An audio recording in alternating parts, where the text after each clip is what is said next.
Okay, hello. So this is the video I said I would record on how to get GIS information, so your site plans and terrains into Rhino. And of course, if you're not comfortable working in Rhino, there's no obligation. You can easily then export it out to, I don't know, Revit, SketchUp, CAD, whatever you use. But sorry, my home assistant just went off. So I've just done a quick one here to show basically what I'll be going through. So if I go into the perspective view, so I just picked a random location on the map. I got a site plan down here with all the buildings from OpenStreetMap, and I got the terrain from a service that is integrated within the plugin I'm going to show. And then I mapped the buildings and the roads onto the terrain, so I have a very quick basic site model, but I think this should be easy enough and useful enough for all of you to start with. And then, of course, depending on what you end up doing, it's for you to then explore and use further. So I'm just starting my right now to show from very beginning how to get the plugin, how to do everything. So apologies to those of you who are probably quite knowledgeable of Rhino and Grasshopper. I'll be doing this in a very simple, kind of from the beginning kind of way, so everyone can catch up. So while it loads, I am going to be using this down in Morocco. It's nobody's site. I just picked it up at random from the map. And because I will be using data from OpenStreetMap, I also opened the OpenStreetMap. Where is it? It's here just to see that there's actually data. So of course, if you open OpenStreetMap and your site has absolutely nothing in OpenStreetMap, chances are there just won't be anything for you to import. But I believe most of the world is mapped to different levels of detail. But again, you just work with the data you have, and as long as it has the main features of your sites, nobody's going to go and I don't know, like double, triple check that you have definitely mapped out every single building. So don't spend too much time on this. This is just a quick exercise to bring in your site and see if it actually just work with it really and see if it's useful for you. And I just picked this because it has some terrain, so I'll show you how to import terrain as well. Okay, so let me go to Rhino. First things first, when working with GIS, so this particular plugin, please use meters as your units. Once you have imported everything and you want to still continue using your site models, you can switch to millimeters. But while you are importing any kind of data, it seems to perform better when you're working meters. So if it is in millimeters, you just right-click, go to unit settings. It comes up with this window, just change it to meters and hit OK. And the plugin we'll be using, it's called Heron, and you get it directly from Rhino Package Manager. Even though it's a Grasshopper plugin, you import it through, you install it through Rhino. So you type in Package Manager, it will open up this window, and you type in Heron, and it will show you the plugin. If it's not installed, you just click install. I already have it, so I'm not going to do it. And once you're happy, it's installed. It will tell you to restart Rhino, so do that, and then open Rhino, switch to meters again, and then open Grasshopper, and we'll go from there. Okay, so once you have open Grasshopper, you will see that you have this new tab with Heron plugin up here. So basically what this plugin does, it's for GIS information kind of import and presentation Grasshopper. So you can use the built-in services. So it has the Slippy service. So these are basically satellite imagery of sites, kind of like Google Maps, but you can get them at quite good resolution. There is the Mapbox stuff you can use. Again, I don't think it's going to be that useful, but if you watch the tutorials on YouTube for this plugin, they go into detail about these. I'm just not going to be doing it because I think for most of you it's not really relevant.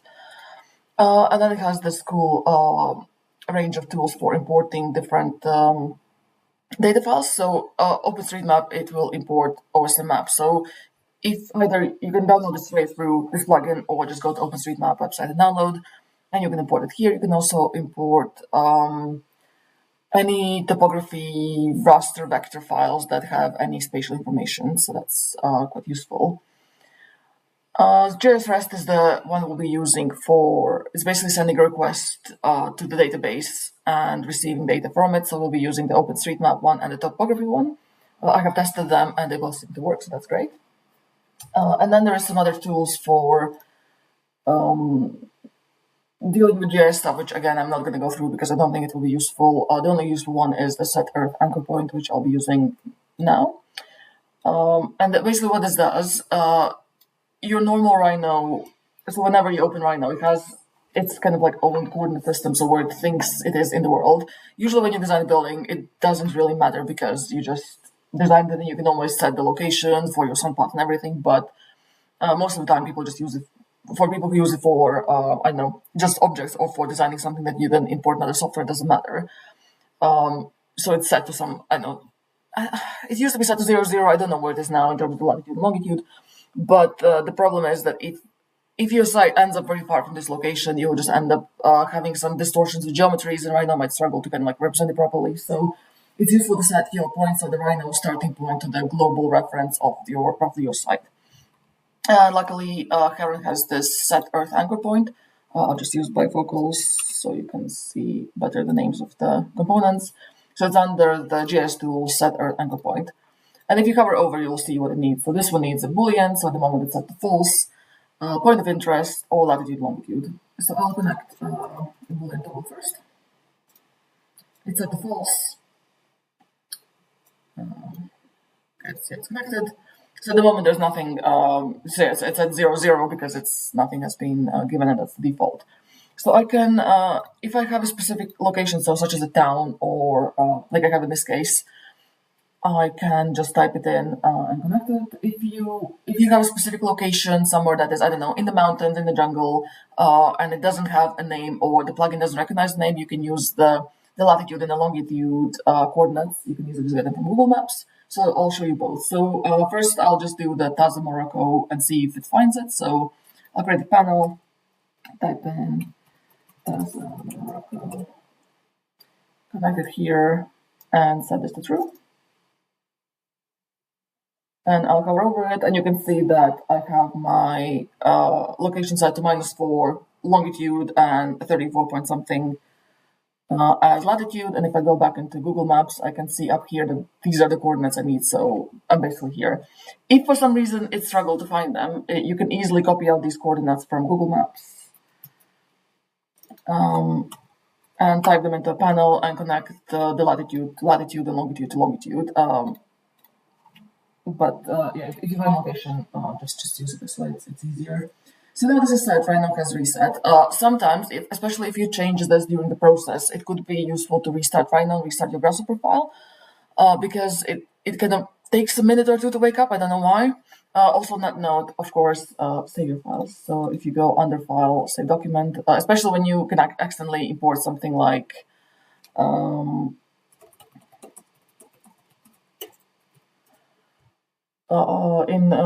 if you accidentally set the wrong scale or something like that, it ends up importing, like, I don't know, half a country, your laptop might crash or your Rhino might crash, and it's useful not to lose your data. So once we've done this, we can now go into the actually getting data from OpenStreetMap. So go to get REST OSM. So it is the REST is basically, it's like a web protocol for talking to specific APIs used in GIS. And OSM is OpenStreetMap. And I just dropped it on my canvas, and it might take a second. Okay, so I have this get REST OSM component here. I'll just try and split my screen somehow.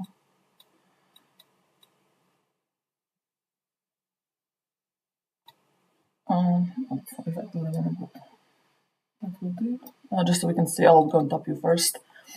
Because I'll be working on this, and then I'll move to 3D afterwards. So what this get REST OpenStreetMap needs? It needs a boundary. So this will be the boundary for how big of a file it downloads from OpenStreetMap and how big of a site you're working with. Don't be too greedy to start with, just because some sites can contain a lot of information. You'll end up downloading a lot of it might just slow things down. So I'll draw a rectangle in Rhino. And I'll do something like 200 by 200 meters, and I'll just move it. And because I'm working in meters, I'm just typing in 200 rather than like doing it sort of like in millimeters multiplied by 1,000. And I'll bring it in to grasshopper as a curve. Once I set my curve, and I'll just set my boundary. So this will be my boundary. And before I do that, you can see there's the one that says run. It defaults to false, but it's good practice to just remind yourselves not to accidentally get something running before you set everything up. Just wherever there's a boolean, just toggle it to false first, or lock the screen, so you don't end up kind of causing yourself issues. Okay, so I will put this curve here as a boundary. As you can see, it takes a little bit of time, also because I think my laptop is just a bit slow.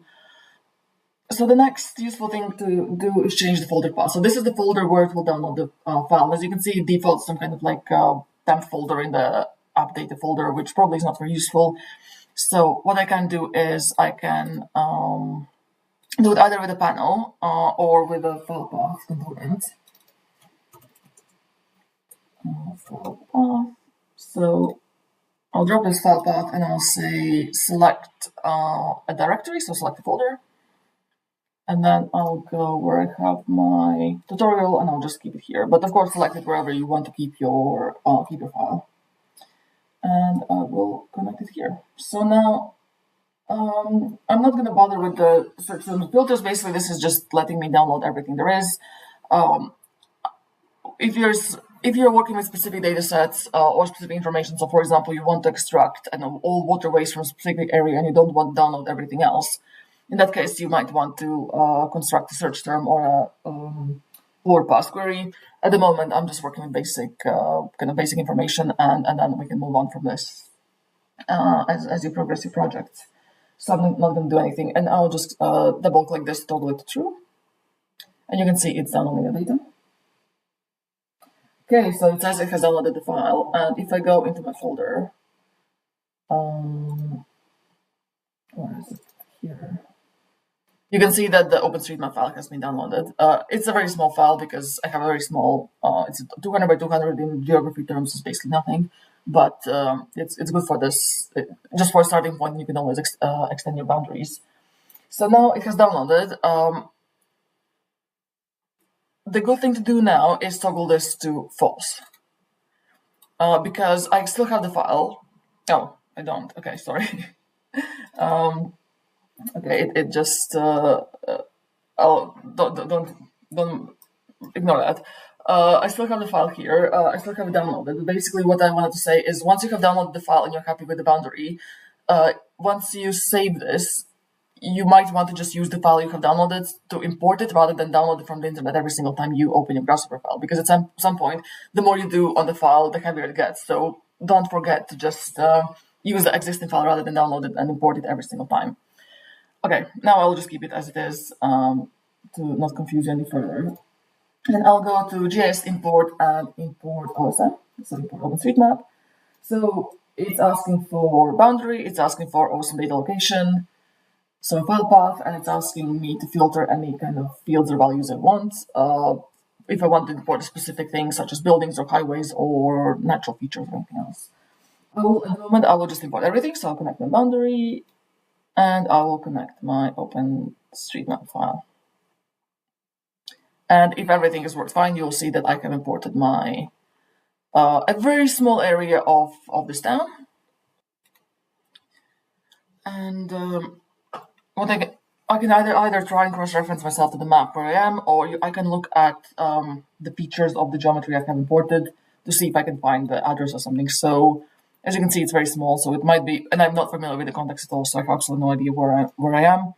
If I go into the perspective view, I can see I have some 3D buildings, so this could be helpful for some of the sites. And because it's a GIS file, so meaning it imports not only the shape file, so not the geometry, it also imports the data associated with the geometry, so textual information about some of it. Of course, it will depend on how it's tagged in OpenStreetMap and how good the file is.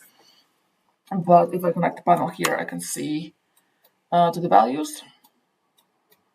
Okay, I can start seeing that some of these contain, so actually I have, rather than just having geometries, I actually have things that can be streets or roads or roundabouts or whatever. So you can see it's a little bit sort of like tagged, and I can see it has an address. So if I just went into Google Maps and searched for this address, I could sort of like position myself where I am in the map, which I'm going to do now. Okay, so and I found that I am roughly in this area here, so I can see that the features. There's a big railway station, which is this big area here, and I have the roundabout and the roads. Of course, you will know your sites, and you can do this in a kind of less forced way. But it's just to kind of give yourself an understanding of where roughly you are. So if you're, for example, 5 kilometers away from your site, you might just want to redraw your either change your what's the word? Change where you are, the location, or just redraw your boundaries and go from there. So I'll be a bit brave and I'll just extend my search area, and you can see it's recalculating because this set to true, so it's connected to the server and it's getting my data from OpenStreetMap. This is not kind of like the most optimal way of doing it, as you can see, because it imports large sort of like large geometries, and it can become a bit complex. So what I will do actually here, I will download everything, but in filter fields, I will set this to highway.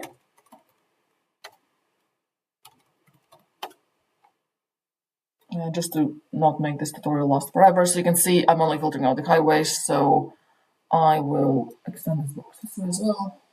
And again, wait. And it's much quicker because it doesn't deal with any of these kind of more complex geometries of the buildings and the 3D. And once I'm happy with the site, I can always bring them back in. And I will move this slightly. So this boundary is basically just like the frame through which I'm looking into the OpenStreetMap. And then you can see I have the street network. What I can do actually, if I wanted to have all my roads and all my buildings in separate kind of components, deal with them separately, I can of course use this import OSM multiple times. But this time I will connect the building one. And I'll have my boundary, and I will have my OpenStreetMap file. Okay, and I have my buildings. As you can see, in this particular town in Morocco, I don't get all the buildings, unfortunately. So if you were working with this site, you would need to either get them elsewhere or trace them quickly from a map, or do some kind of exercise, which Anas will be showing next week about decoding spaces plugin, or just populate the geometry with buildings that roughly look at the context, because again, it's context. We don't want to spend too much time on it. So from the perspective view, I can see I have a fair few buildings. They're all the same height, so I'm suspicious that it's kind of like an automated thing, and they're probably not super accurate, but again, it might not be that important. Okay, I have my buildings. So next thing I want to do is import my topography. So for this, there is under the GIS rest, there is get rest topography. So when you hover over it, you can see it shows where it's getting the data from. So these are global kind of open source services. They're not super detailed, but chances are it's enough for getting your site models in, and then you can always make assumptions about your existing specific site context. If you have some specific feature, you can always model it manually. You can look for specific databases of files that you need, or you can just make assumptions. So I will use the same. I'll use the same folder path, and I will use the same boundary. Again, I'll connect the default toggle just to make sure I'm not running it while I'm connecting things, because usually that can you can just download things to the wrong place and sort of like litter your files. I have a folder, so I'll run this. I don't know how long this is going to take, but let's wait.